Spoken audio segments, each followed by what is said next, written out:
بسم اللہ الرحمن الرحیم۔ ہرقل روم کے بادشاہ نے ان سے کہا، میں نے تم سے پوچھا تھا کہ اس رسول کے ماننے والے بڑھ رہے ہیں یا گھٹ رہے ہیں؟ تو نے جواب میں بتلایا کہ وہ بڑھ رہے ہیں۔ ٹھیک ہے، ایمان کا یہی حال رہتا ہے یہاں تک کہ وہ پورا ہو جائے۔ اور میں نے تجھ سے پوچھا تھا کہ کوئی اس کے دین میں آ کر پھر اس کو برا جان کر پھر جاتا ہے؟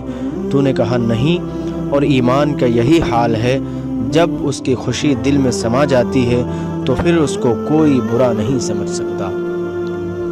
حضرت صلی اللہ علیہ وسلم سے سنا، آپ صلی اللہ علیہ وسلم فرماتے تھے، حلال کھلا ہوا ہے اور حرام بھی کھلا ہوا ہے، اور ان دونوں کے درمیان بعض چیزیں شبہ کی ہیں جن کو بہت لوگ نہیں جانتے کہ حلال ہیں یا حرام۔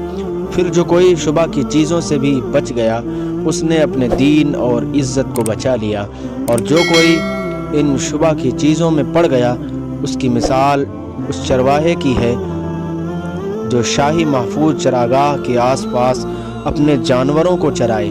وہ قریب ہے کہ کبھی اس چراگاہ کے اندر گھس جائے اور شاہی مجرم قرار پائے۔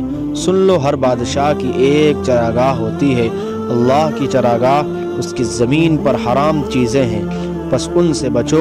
اور سن لو، بدن میں ایک گوشت کا ٹکڑا ہے، جب وہ درست ہوگا سارا بدن درست ہوگا، اور جہاں بگڑا سارا بدن بگڑ گیا۔ سن لو، وہ ٹکڑا آدمی کا دل ہے۔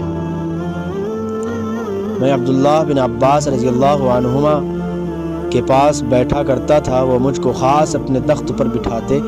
ایک دفعہ کہنے لگے کہ تم میرے پاس مستقل طور پر رہ جاؤ، میں اپنے مال میں سے تمہارا حصہ مقرر کر دوں گا۔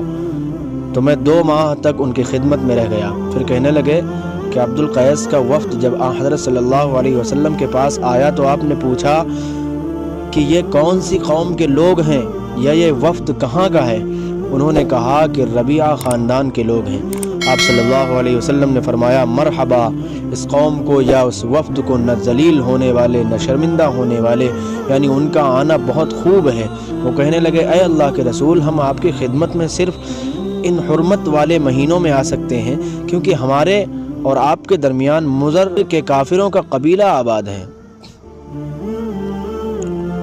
پس آپ ہم کو ایک ایسی قطعی بات بتلا دیجئے جس کی خبر ہم اپنے پچھلے لوگوں کو بھی کر دیں جو یہاں نہیں آئے، اور اس پر عمل درآمد کر کے ہم جنت میں داخل ہو جائیں۔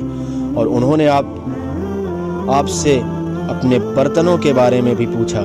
آپ صلی اللہ علیہ وسلم نے ان کو 4 باتوں کا حکم دیا اور 4 قسم کے برتنوں کو استعمال میں لانے سے منع فرمایا۔ ان کو حکم دیا کہ ایک اکیلے خدا پر ایمان لاؤ۔ پھر آپ صلی اللہ علیہ وسلم نے پوچھا کہ جانتے ہو ایک اکیلے خدا پر ایمان لانے کا مطلب کیا ہے؟ انہوں نے کہا کہ اللہ اور اس کے رسول ہی کو معلوم ہے۔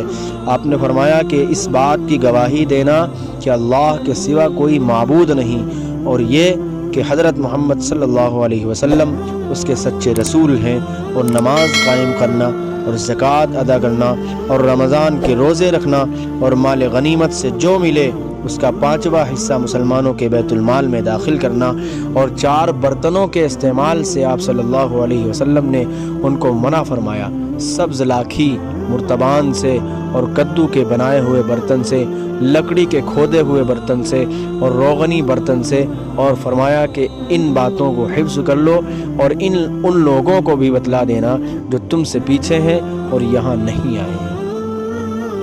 حضرت صلی اللہ علیہ وسلم نے فرمایا، عمل نیت ہی سے صحیح ہوتے ہیں، یا نیت ہی کے مطابق ان کا بدلہ ملتا ہے، اور ہر آدمی کو وہی ملے گا جو نیت کرے گا۔